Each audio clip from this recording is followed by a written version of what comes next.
आपकी समातों की नज़र, सांप सीढ़ी का खेल। आवाज़ आरजे उस्मान बट।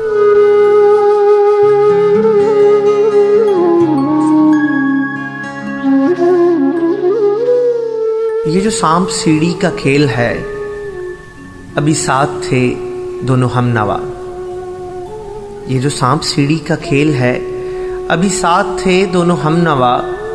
वो भी एक पे, मैं भी एक पे। उसे सीढ़ी मिली, वो चढ़ गया, मुझे रास्ते में ही डस लिया मेरे बख्त के किसी सांप ने।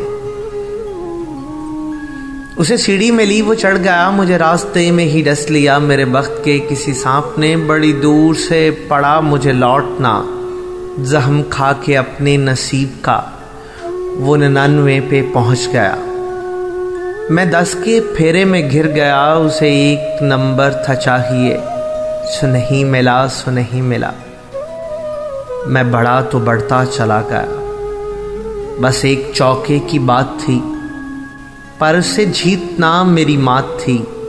मैंने जान के गोट गलत चली और सांप के मुंह में डाल दी। ये जो प्यार है, कभी सोचना, ये भी सांप सीढ़ी का खेल है। ये भी सांप सीढ़ी का खेल है।